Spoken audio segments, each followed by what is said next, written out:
Hello everyone, I'm Jen and I make useful English lit study videos on Shakespeare, poetry, fiction, literary ideas and more to help you become a literary expert. So if that sounds like what you need, make sure to hit the subscribe button below.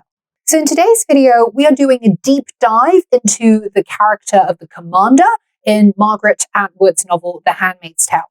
Now specifically, I'm asking if it's possible at all for us to feel bad for the commander. Who is the commander? He is the patriarch of the household where Offred, the novel's protagonist and handmaid, has been assigned to as the handmaid-in-residence.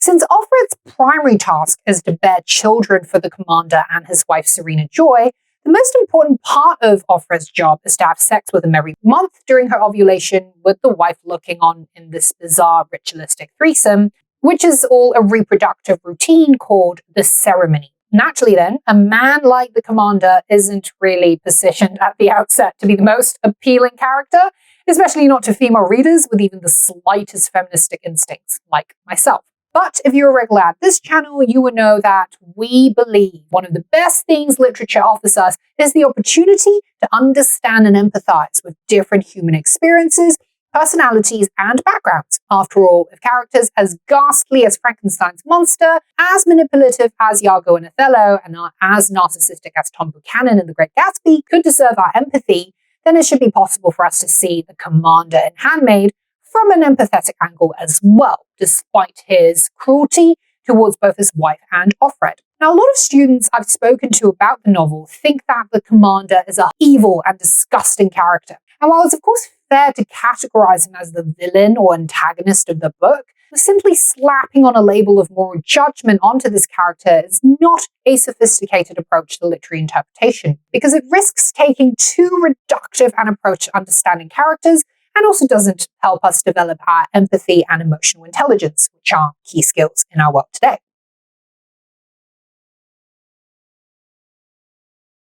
So that said, this idea of evil is perhaps a useful starting point for us to look at a character like the commander.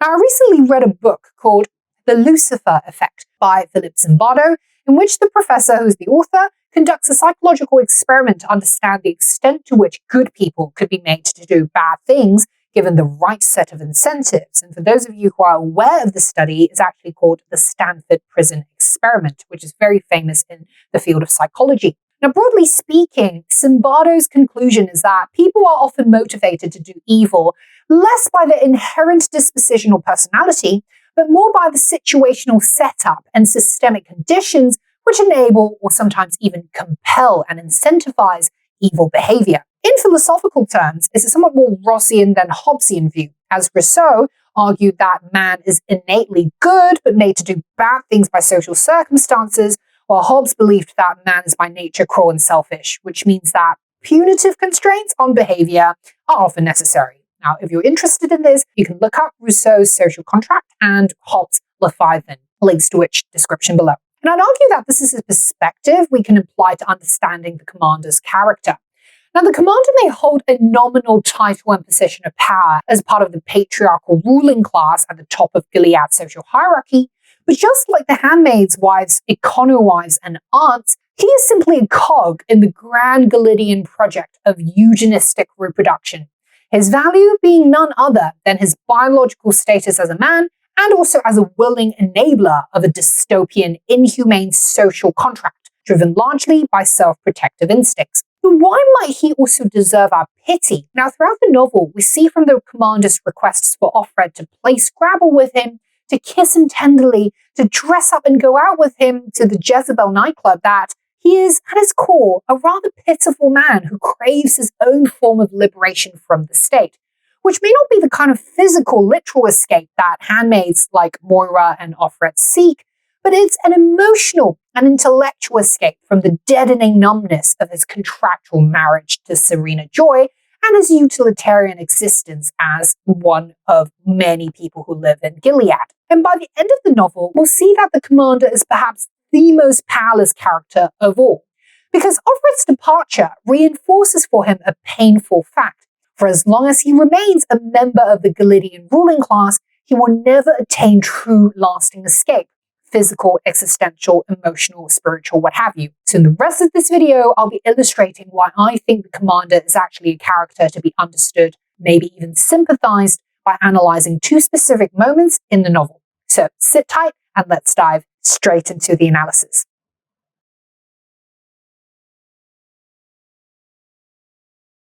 Now, in many ways, the commander isn't unlike a lot of unfaithful husbands in the real world.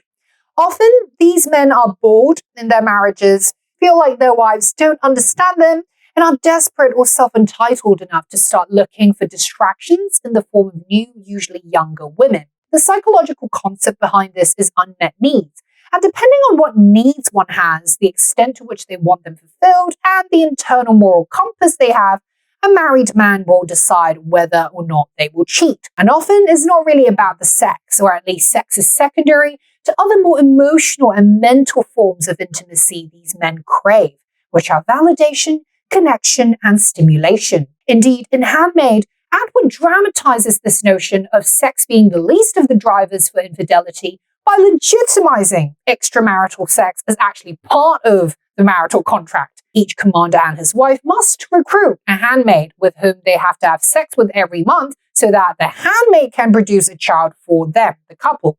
So from the Galilean vantage point, the commander is, just like Offred, viewed as a reproductive machine, and sex is nothing more than a means for the state to achieve its utilitarian ends. This is why the commander's requests to Offred throughout their affair are never sexual, but emotional and intellectual. Even when he asks her to dress up as this pasista dancer later when he prepares to take her to the Jezebel nightclub. Now, we first see in chapter 23 that the commander comes across deeply, almost uncomfortably human for us, as he makes his awkward, timid, and embarrassed request for Offred to play Scrabble with him. This is how the scene opens. The commander is standing in front of the fireless fireplace, back to it, one elbow on the carved wooden overmantel, other hand in its pocket. It's such a studied pose, something of the country squire, some old come-on from a glossy men's mag. He probably decided ahead of time that he'd be standing like that when I came in. When I knocked, he probably rushed over to the fireplace and propped himself up.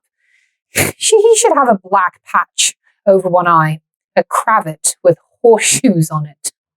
Now, it's symbolic that the commander should be standing before a fireless fireplace, which highlights the absolute dearth of passion he feels about his marriage and his life, as he now attempts to reignite through intellectual connection and companionship with his Scrabble request. His physical stature doesn't actually live up to the intimidating commander title, as his stiff-posed gestures give his self-consciousness and embarrassment away. The artificiality of the situation is highlighted by the mocking hyperbole of Offred's thinking that he should have a black patch over one eye, like some comical pirate who inspires laughter more than fear. Contrary to the terrorizing stature and disgusting response that one would expect from witnessing this commander, who had just a few chapters earlier so coldly copulated with Offred in the ceremony, the commander in this moment comes across comically limp and pathetic in his gaucheness, as we see in the way he tries to make Offred feel at ease in this moment. He pulls a chair out for me, sets it in front of his desk, then he goes around behind the desk and sits down, slowly and, it seems to me, elaborately. What this act tells me is that he hasn't brought me here to touch me in any way against my will. He smiles. The smile is not sinister or predatory. It's merely a smile, a formal kind of smile, friendly but a little distant, as if I'm a kitten in a window, one he's looking at but doesn't intend to buy.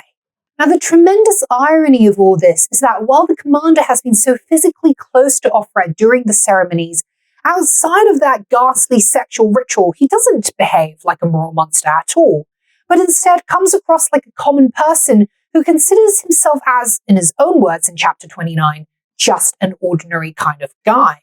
A guy who's a bit awkward and also quite self-conscious in front of a woman. That Offred views herself as a kitten in a window that he only wants to look at but not buy, suggests that deep down, the commander isn't an aggressive, predatory man, And despite his socially mandated role as a man who must keep a mistress and sleep with her in front of his wife, which is likely to make him repulsive to most female readers, we're forced to also consider that he's just as much a victim of circumstances and a figure who deserves our sympathy because while he partakes in these actions for lack of courage in speaking up against the state, he doesn't at all actually take pleasure in them for himself. And as this new, more sympathetic characterization of the commander starts to take root in our minds, Atwood has him make a baffling but deeply poignant request to Offred, which is to please play Scrabble with him. By the way, guys, if you find this video helpful so far, I'd massively appreciate it if you could hit the thumbs up button below and subscribe to my channel so that you don't miss out on any of my top grade lit study content going forward. I'd also encourage you to check out my membership program by clicking the join button below if you want exclusive access to members only study content and make special video requests. I'll see you there.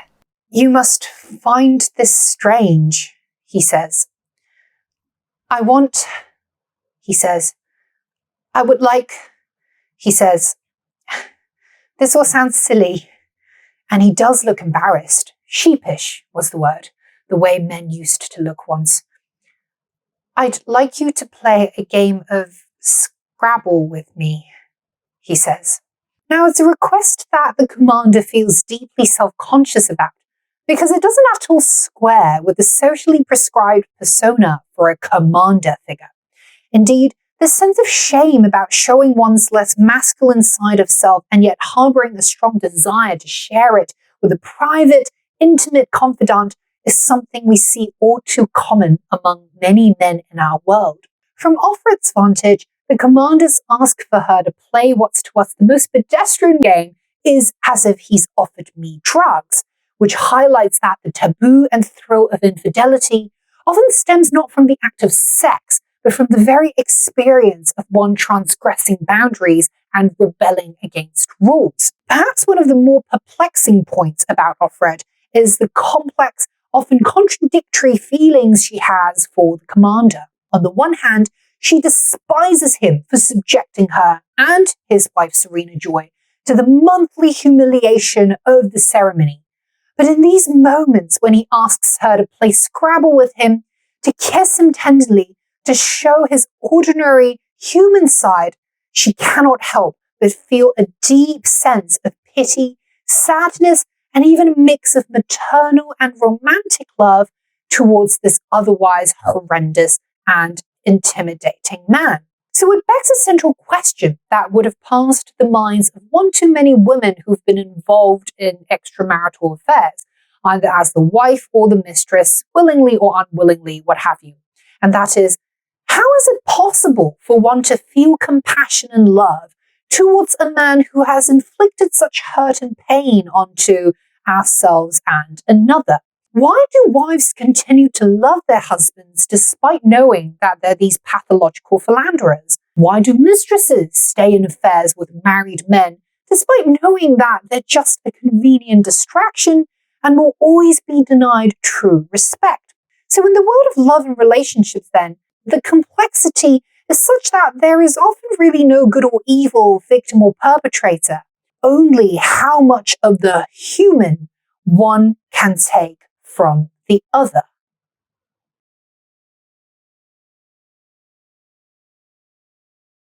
Now, in my video on feminism and Handmaid, which you can check out here if you haven't already, I argue that Atwood doesn't actually adopt a conventionally feminist approach to portraying gender dynamics in the novel, and that in fact several moments from the text could be viewed as her casting a rather skeptical eye on the motives of capital F feminism as this cultural ideology, because she invites us to reflect on just how helpful it is to take a dogmatic pro-woman or anti-man stance when reading the book. In that video, I largely used the example of the aunts to show the hypocrisy of some so-called women's solidarity initiatives, as the aunts enable an oppressive state to subjugate those less powerful handmaids, like Offred. And just as Atwood questions the complex intentions of women, so she invites us to consider the complex nature of men, especially men like the commander, whom we've established earlier in this video is a character deserving of at least some sympathy and pity. In chapter 32, this pathos we might feel for the commander is once again activated when Offred tells us about one of the many pillow talk moments that they share after their routine Scrabble dates, specifically when the commander's vulnerability comes through in his reflection on manhood and the sense of failure that men have come to feel over time. Sometimes after a few drinks, he becomes silly and cheats at Scrabble.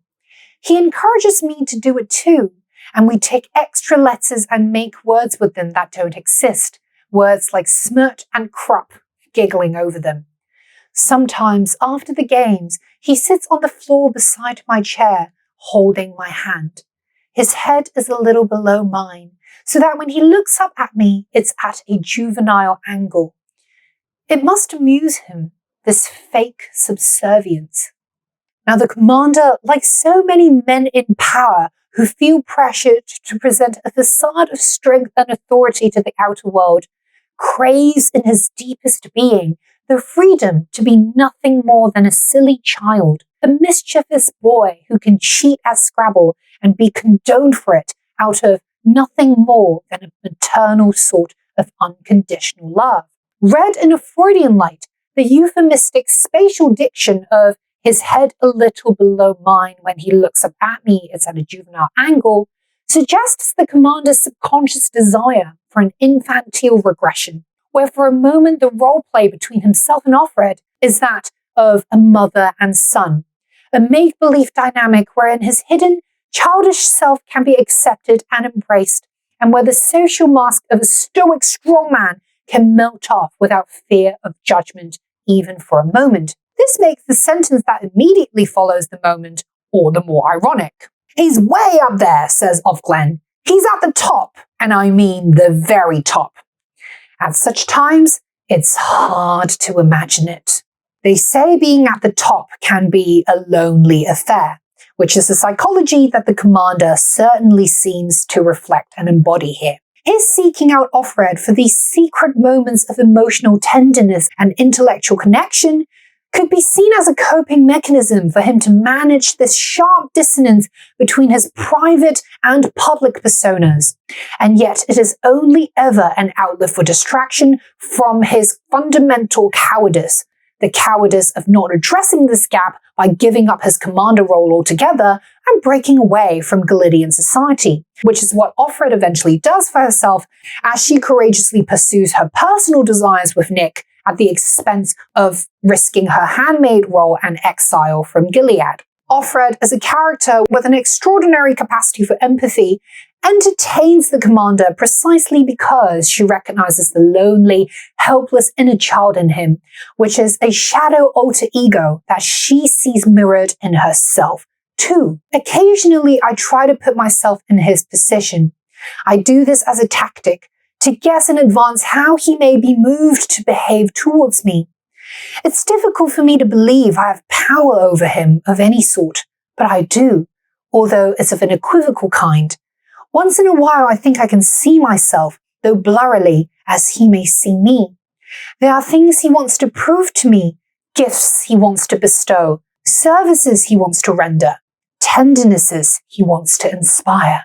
Now, it's hard to imagine that Offred, while feeling disgust and disdain towards the commander for his subjecting her to a monthly ritual of sexual and psychological humiliation, is not only capable of seeing and understanding his core humanity, but also, perhaps more incredibly, sees a version of herself in this man, as when she remarks that, once in a while I think I can see myself, though blurrily as he may see me. Offred knows that while she and the commander may be separated by their genders and social ranks, they share a deep, common need to be truly seen for their full humanity, especially in its more awkward, desperate, and even ugly shades. As bafflingly paradoxical as it may seem, could it be then that underneath all the cruelty, hurt, and pain that the commander subjects his wife and Offred to, his fundamental instinct as a man is to really just provide, protect, and please?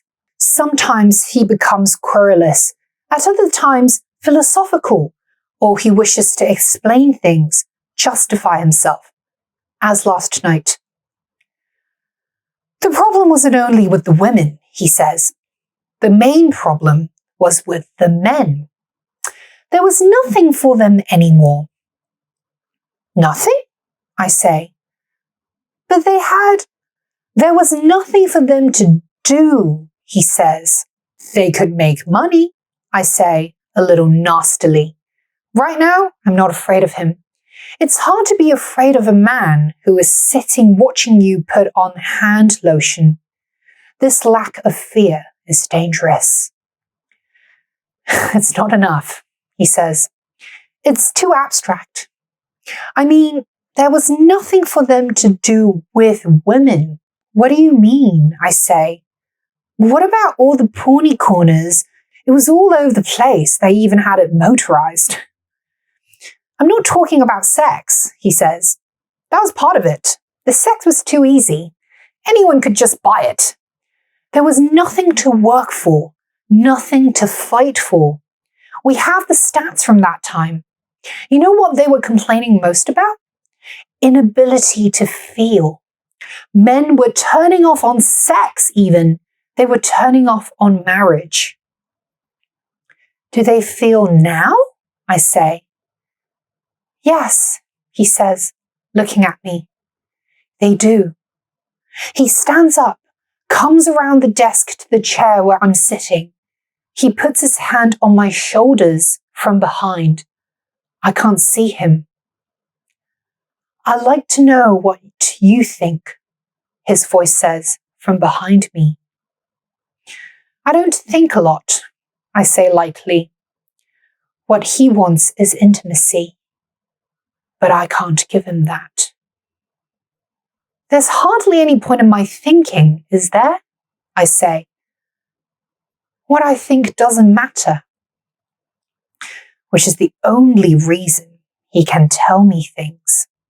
There's a curious irony in the dichotomy between thinking and feeling. Conventionally, the thinking, the rational faculty, is associated with the masculine, while the feeling, the emotional, with the feminine. Ironically, the commander tells Offred that what has most emasculated men over time is disconnection from their more feminine nature, i.e. their inability to feel. Made to feel ashamed of their emotionality, the men react by shutting down altogether. But in rejecting their feeling faculty, they also repudiate a core part of their humanity, which disconnects them not just from women, but more importantly, from themselves. So it's ironic that the commander should ask what Offred thinks about what he's told her, because perhaps it is Offred's capacity to feel and to hold the feelings of others like the commander in an expansive, empathetic state that attracts him to her on a deeper level. He seeks her out precisely to experience the feeling she offers and activates in him, not the thinking part that would have her see him in a flawed, judgmental light. Ultimately, then, we see that the commander's true fundamental desire, perhaps that of many men in this world, has less to do with sexual pleasure than with the need for an emotional validation of who they really are, not who society expects them to be, for someone to grant them a generous acceptance of their flaws, nuances, and contradictions, and for a person to remind them that their fallen and imperfect state is no blight on the world, but simply a testament to their humanity.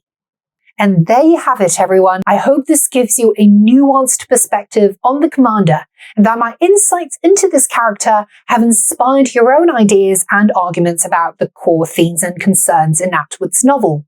Ultimately, literary analysis is always more rewarding whenever we seek to understand rather than judge the characters, who are, of course, really not that different from real human beings like ourselves. For your next video, I recommend you watch my analysis on narrative self-consciousness in Handmaid, which is a deep dive into Offred's point of view and the way Atwood uses narrative framing to activate the reader's empathy. And it's definitely a good follow-up to this video because it gives us a bigger frame to understand the character, not just the commander, but of Offred and the others. So make sure you check it out. As always, hit that thumbs up button below if this video was helpful to you in any way, and also so that YouTube can spread it to other passionate lit learners like yourself, and that you can encourage me to keep making these useful videos for you. Please subscribe if you haven't already, and switch on that bell notification so you don't miss out on any of my future weekly videos. And finally, consider joining my membership program for exclusive video requests and essay review perks. Find out more by clicking the join button below. Thanks so much for watching, and as always, I will see you in the next one.